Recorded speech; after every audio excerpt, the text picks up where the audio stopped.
So I just watched the restored version of Metropolis, the silent movie. It's such a great movie. I really want to recommend it. Initially, I just wanted to, upload the entire movie because, it's a silent movie, it's in the public domain. But I realized that on YouTube I can't upload things that are in the public domain because, for one, YouTube uses it as an excuse, saying, well, you don't create original content, and so they demonetize my channel. Of course, that's just an excuse. The real reason is that, I don't know, I think originally they thought that I was not sharing their leftist worldview, which initially wasn't even the case. I mean, I wasn't sharing their leftist worldview, but I wasn't political at all. It's only when they started deleting my videos for no apparent reason at all that I then started to speak out a little bit. Had they not done that, I would never have said anything that they wouldn't have liked. It's just that they thought I might say something that they don't like, so they already started censoring me left and right, even though I didn't say anything and I wasn't political at all. Well, I was criticizing socialism, but they don't even want you to do that. So anyway, I'm digressing. Though that movie actually is about socialism. So anyway, what it boils down to is YouTube doesn't want you to criticize socialism. So if you then upload public domain movies, they will use that as an excuse to demonetize your channel. That's the one aspect, and the other aspect is, or the other reason, it's why it's difficult to upload public domain movies is also because, well, precisely because it's in the public domain. I just want to upload those things. I don't want to make money from them. I don't even care. As you know, as I just told you, YouTube doesn't let me monetize my channel anyway. But actually, I don't want to monetize it. The only reason I applied for monetization, which they denied, was because I realized that if your channel is demonetized, the algorithm doesn't let basically anyone see your videos. So that was the only reason I wanted to monetize it, so that I wouldn't get punished by the algorithm. That was the only reason. But anyway, they won't even let me do that. But on the other hand, precisely because it's in the public domain, there are all kinds of companies out there that don't upload it. They don't upload any public domain stuff. They don't have channels. They don't do reviews. They don't create any content at all. All they do is claim the copyright for the public domain movies. So that they earn the ad revenue whenever anyone uploads any movie that's in the public domain. And strangely, YouTube is totally okay with that. YouTube is not okay, or at least they use it as an excuse. They punish me, using me having uploaded public domain videos as an excuse. But on the other hand, if some large companies,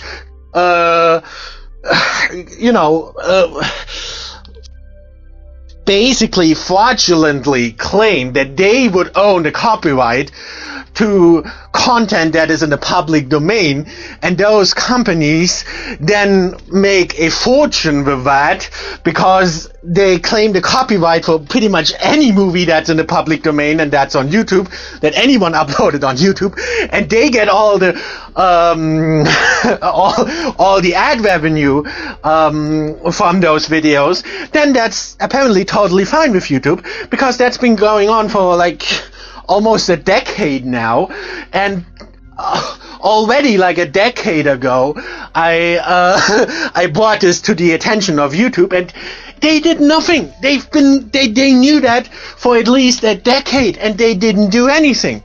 Of course not. Why not? Because, well, they make money too, right? So it's only like half of the money is made by the fraudulent company fraudulently claiming that they would own the copyright to public domain content that other people upload, and the other half of the money is, or actually most of the money, is made by YouTube themselves. So of course they're totally fine with that. But they punish me if I upload public domain videos. And on the other hand, they're totally fine when other companies then make money who don't deserve that money at all, because they don't have anything to do with those public domain movies at all. They didn't even upload them. They just like parasites, making money out of the effort of other YouTubers. And then other YouTubers on top of that get punished. It's just so unfair. Anyway, I'm digressing. I wanted to talk about Metropolis. So, since it's in the public domain, I don't even have to upload it. I mean, don't watch it on YouTube. Don't give those parasite companies, don't let them be parasitic and watch it on YouTube, and so that they gain ad revenue for content that is in the public domain, and that those companies didn't even upload. Don't do that. Don't watch it on YouTube. Watch it somewhere else. You can find it anywhere. It's in the public domain. But actually, I would recommend you to actually buy it. Why would you buy it if it's in the public domain? Well, I would recommend you to buy the restored version, preferably like on Blu-ray, like in really good quality, and buy the 2010 Kino restoration, the 2010 one. That's the restored version that includes the lost footage from, I think it was Argentina. Anyway, it's some place in South America. So they recovered the lost footage, and the 2010 one is the only one that is basically almost the complete version from back then. So it's almost 3 hours long, but it's worth it, and it has scenes that you've never seen before. It has not all, but like 99% of the lost scenes it has included. So it's a complete story with aspects you've never seen before. Watch that; it will blow your mind. So anyway, that said, I want to say something about the movie. It's such a classic, such a great movie. Well, calling it a science fiction, because the movie is almost 100 years old now. So, of course, from the perspective now, it's almost like a historical movie rather than a science fiction. But it is a rather prophetic movie. Not only when it comes to the sci-fi aspects, because already 100 years ago they had. Well, first off, the special effects are awesome. Even, especially even for today, but especially considering it's almost 100 years old. And what they display with those special effects is, well, basically an android. One aspect of the story is that androids are created that resemble humans so well that it's impossible to discern them. And then, of course, those androids are used basically to replace humans, and well, in this case it's just one, but if there would have been more of them, but in this case Maria is replaced, the female protagonist, and of course the android is programmed with a certain agenda.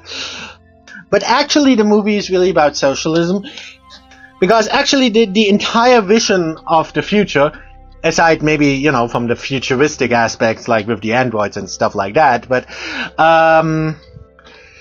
the way the society is described is not actually is because a lot of people find it difficult to relate to it, because the future that is portrayed in the movie is so different from our society today, and the reason for that is that a large part of the society that is being portrayed is not actually really futuristic. That's just some part of it.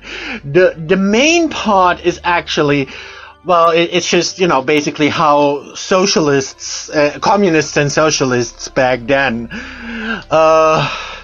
weren't even envisioning the future, but kind of the viewpoint of society that they have always had, so it's not even the display of a futuristic society. It's just the display of how a socialist or communist thinks that society is.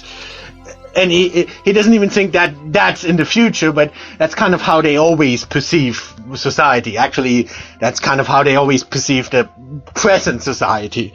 So it's kind of like, this cliche representation of society that doesn't actually exist. It's just how communists view society.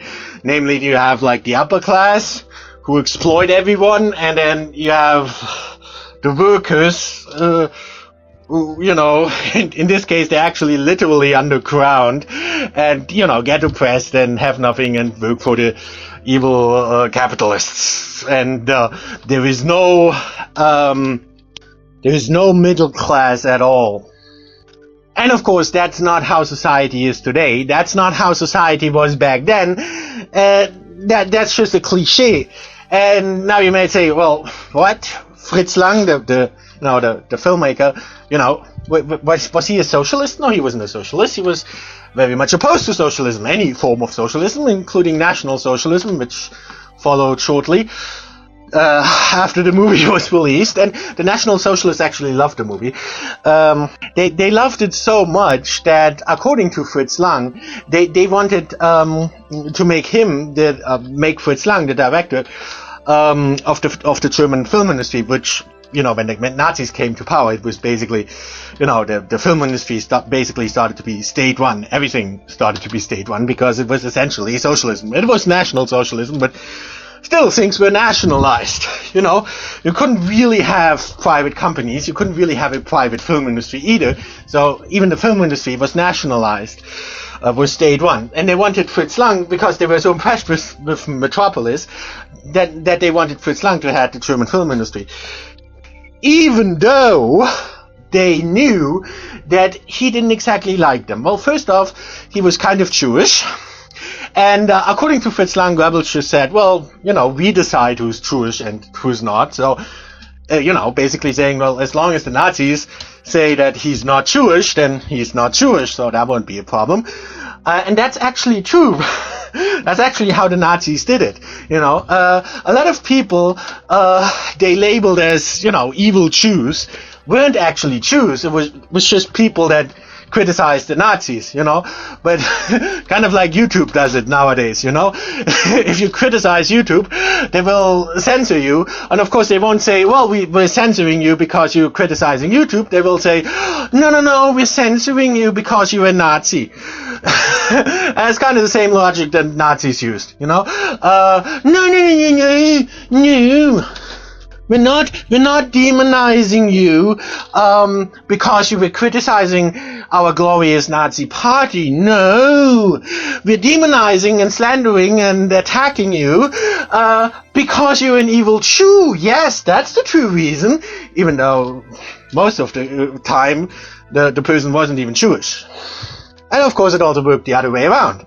If there was a Jewish person that they liked, that supported the Nazis, well, then they simply claimed that he wasn't actually Jewish, and that's that, So it was completely political. It was completely arbitrary, and Fritz Lang kind of saw through all of that, and so of course he didn't exactly like the Nazis and didn't want to stay in Germany. So he declined Goebbels' offer to become the head of the German film industry and fled Germany, which was a good decision, and he made some great movies in the US thereafter. But anyway, I'm digressing again. So because the society in Metropolis is kind of like this cliche society that socialists think that the present day society is like, the National Socialists actually, like the movie, is thinking, Goebbels even used it in his propaganda, using the way the society is portrayed in Metropolis as an example. But actually, that was intentional, and it wasn't because Fritz Lang was a socialist. He intentionally portrayed it in that cliché way, not so as to promote that viewpoint. He portrayed it so cliché that it's obvious that, it's not realistic. That's not how society is, So in that sense, you can't really identify with the society portrayed in Metropolis, and you're not supposed to. The whole point is for you to realize that actually society isn't like that. And actually, it's not like that even in Metropolis, because as it turns out, the so-called capitalists are not as evil as they seem at the beginning. And this is, of course, very much portrayed by the protagonist, Freda, who is the son of the guy who runs Metropolis, and he becomes he kind of becomes the intermediary between the upper class and the workers. And of course, the whole reason he even starts to go underground where the workers live is, of course, because he falls in love with this girl, the female protagonist, Maria. And Maria is a total cliché of a good person, running an orphanage and being completely naive and ignorant about any differences in social class. She sees everyone as her brothers, no matter if they're workers or capitalists. She loves everyone, and of course, above all, she loves the children. And she's just a totally good person. And there is like an underground church, again, literally underground, where she preaches. When she's not taking care of the orphans. And she, preaches to the workers and teaches them to be good and to love everyone and, just being a totally nice person. Oh, and by the way, in case you didn't know, Maria is actually just a German name for Mary. So, again, probably not a coincidence. You have a lot of biblical names in this story. And talking about names with symbolism, that brings us to the main antagonist, which is Rotwang. And Rotwang in German means red cheeks. Now, I don't know about the cheeks part, but the red part certainly fits, and we'll come back to that in a second. So just like Maria is a total cliché of a good person, Rotwang is a total cliché of, on the surface, he's your total cliché mad scientist, He looks like a mad version of Albert Einstein before Albert Einstein was even a thing. But that's just on the surface. Once you dig a bit deeper, you realize he's actually, he's not just a crazy scientist. He's like, I don't know, probably a Satanist or something. Because you actually have a lot of satanic symbolism associated with him. And of course, like in the fashion of any evil villain, he, there's so many movie tropes that this movie started that then, later on were used by other movies. So you've probably seen, what's basically the evil mad scientist in Doctor Strangelove. With who only has one hand, and I don't know. He has like a cybernetic hand, and the cybernetic hand like moves on its own. That's basically Rotwang. He also only has one hand, and he has a cybernetic hand. In 1927, they thought of a cybernetic hand. That's not bad, right? So anyway, but that only serves to make him look more evil. But, in addition to, just obviously being the bad guy, he also has a lot of satanic symbolism. So, obviously that, big hairy pentagram that he has hanging there when he creates his android. Or is it a cyborg? Because he kind of also has... Well, okay, maybe I'm analyzing this too much. So anyway, he seems to be a lot into, kind of, black magic and stuff like that. There are a couple of hints to that. And of course, very important part of the story, explaining why he creates the machine man to begin with, is cut out in the American version. Because it was just, too obvious a reference to I don't know, Satan or something. So they just cut it out, even though it's really integral to the story. So that's why you should watch the restored version. Well, an additional reason why you should watch the restored version. So anyway, in the restored version, it's explained, which of course is the original version. So originally, there was a plot part that explained why Rotwang is creating the Machine Man to begin with, and that's because Rotwang is really a creep, kind of. I don't know, because apparently he was really into the wife of the guy running the city, Joe Fredersen, Freda's father. So Freda's mother died in childbirth, and her name was Hale, which of course sounds like hell because that's basically what it is. Well, it's a Nordic name, but it basically it does have connections to hell.